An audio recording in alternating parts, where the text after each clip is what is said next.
ትንቢተ ሕዝቅኤል ምዕራፍ 40 በተማረክን በ25ኛው ዓመት በዓመቱ መጀመሪያ ከወሩ በ10ኛው ቀን ከተማይቱ ከተመታች በኋላ በ14ኛው ዓመት በዚያው ቀን የእግዚአብሔር እጅ በእኔ ላይ ነበረ።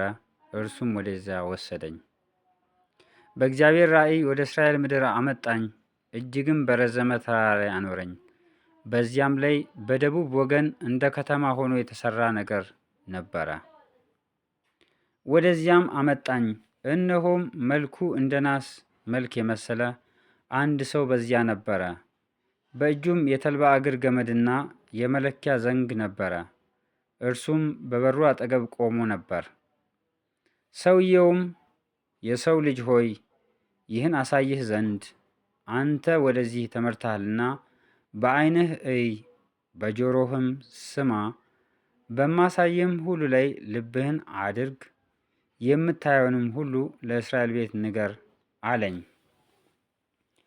እነሆም በቤቱ ውጭ በዙሪያው ቅጥር ነበረ። በሰውየውም እጅ የክንዱ ልክ 1 ክንድ ከጋት የሆነ 6 ክንድ ያለበት የመለኪያ ዘንግ ነበረ። የቅጥሩንም ስፋት 1 ዘንግ ቁመቱንም 1 ዘንግ አድርጎ ለካ። ወደ ምስራቅ ወደሚመለከተው በር መጣ። በደረጃዎቹም ላይ ወጣ። በበሩ በኩል ያለውንም የመድረኩን ወለል ወርዱን 1 ዘንግ አድርጎ ለካ። የዘበኛውም ጓዳ ሁሉ ርዝመቱ 1 ዘንግ ወርዱም 1 ዘንግ ነበረ። በዘበኛውም ጓዳዎች መካከል 5 ክንድ ነበረ። በበሩም ደጀ ሰላም በስተ ውስጥ በኩል የሚገኝ የበሩ የመድረክ ወለል 1 ዘንግ ነበረ። በስተ ውስጥም ያለውን የበሩን ደጀ ሰላም 1 ዘንግ አድርጎ ለካ። የበሩንም ደጀ ሰላም 8 ክንድ የግንቡንም አዕማድ ወርድ 2 ክንድ አድርጎ ለካ። የበሩም ደጀ ሰላም በስተ ውስጥ ነበረ።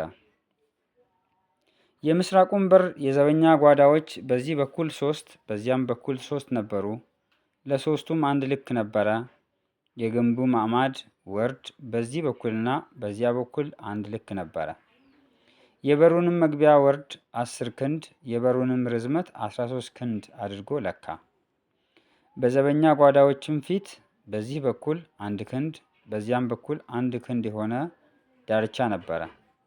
የዘበኛ ጓዳዎቹም በዚህ በኩል 6 ክንድ በዚያም በኩል 6 ክንድ ነበሩ። ከአንዱም የዘበኛ ጓዳ ደርብ ጀምሮ እስከ ሌላው ደርብ ድረስ የበሩን ወርድ 25 ክንድ አድርጎ ለካ። መዝጊያውና መዝጊያውም ትይዩ ነበረ። ደጀ ሰላሙንም 20 ክንድ አድርጎ ለካ። በበሩም ደጀ ሰላም ዙሪያ አደባባይ ነበረ። ከበሩም መግቢያ ፊት ጀምሮ እስከ ውስጠኛው የበሩ ደጀ ሰላም መጨረሻ ድረስ 50 ክንድ ነበረ። በዘበኛ ጓዳዎቹም በበሩ ውስጥ በዙሪያው በነበሩትም በግንቡ አዕማድ የዓይነ ርግብ መስኮቶች ነበሩባቸው። ደግሞም በደጀ ሰላሙ ውስጥ በዙሪያው መስኮቶች ነበሩ። በግንቡም አዕማድ ሁሉ ላይ የዘንባባ ዛፍ ተቀርጾባቸው ነበር።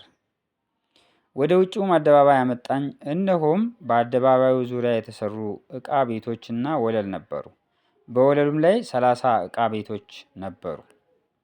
ወለሉም በበሮች አጠገብ ነበረ። ይህም ታችኛው ወለል እንደ በሮቹ ርዝመት መጠን ነበረ። ከታችኛውም በር ፊት ጀምሮ እስከ ውስጠኛው አደባባይ ፊት ድረስ ወርዱን 100 ክንድ አድርጎ ለካ። ወደ ሰሜንም መራኝ። እነሆም በውጭው አደባባይ ላይ ያለ ወደ ሰሜን የሚመለከት በር ነበረ። ርዝመቱና ወርዱንም ለካ። የዘበኛ ጓዳዎቹም በዚህ በኩል 3 በዚያም በኩል 3 ነበሩ። የግንቡ አዕማድና መዛነቢያዎቹም እንደ ፊተኛው በር ልክ ነበሩ። ርዝመቱ 50 ክንድ ወርዱም 25 ክንድ ነበረ። መስኮቶቹም መዛነቢያዎቹም የዘንባባ ዛፎቹም ወደ ምስራቅ እንደሚመለከተው በር ልክ ነበሩ። ወደ እርሱም የሚያደርሱ 7 ደረጃዎች ነበሩ። መዛነቢያዎቹም በፊቱ ነበሩ። በውስጠኛውም አደባባይ በሰሜንና በምስራቅ በኩል በሌላው በር አንጻር በር ነበረ። ከበርም ወደ በር 100 ክንድ አድርጎ ለካ። ወደ ደቡብም መራኝ። እነሆም ወደ ደቡብ የሚመለከት በር ነበረ። የግንቡን አዕማድና መዛነቢያዎቹንም እንደዚያው መጠን አድርጎ ለካ። በእርሱና በመዛነቢያዎቹም ዙሪያ እንደነዚያ መስኮቶች የሚመስሉ መስኮቶች ነበሩ። ርዝመቱ 50 ክንድ ወርዱም 25 ክንድ ነበረ። ወደ እርሱም የሚያደርሱ 7 ደረጃዎች ነበሩ። መዛነቢያዎቹም በፊቱ ነበሩ። በግንቡም አዕማድ ላይ አንዱ በዚህ አንዱም በዚያ ወገን ሆኖ የዘንባባ ዛፍ ተቀርጾባቸው ነበር። በውስጠኛውም አደባባይ በደቡብ በኩል በር ነበር። ከበር እስከ በር ድረስ በደቡብ በኩል 100 ክንድ አድርጎ ለካ። በደቡብም በር በኩል ወደ ውስጠኛው አደባባይ አገባኝ። እንደዚያውም መጠን አድርጎ የደቡብን በር ለካ። እንደዚያውም መጠን አድርጎ የዘበኛ ጓዳዎቹንና የግንቡን አዕማድ መዛነቢያዎቹንም ለካ። በእርሱና በመዛነቢያዎቹም ዙሪያ መስኮቶች ነበሩ። ርዝመቱ 50 ክንድ ወርዱም 25 ክንድ ነበረ። በዙሪያውም ደጀ ሰላሞች ነበሩ። ርዝመታቸውም 25 ክንድ ወርዳቸውም 5 ክንድ ነበረ።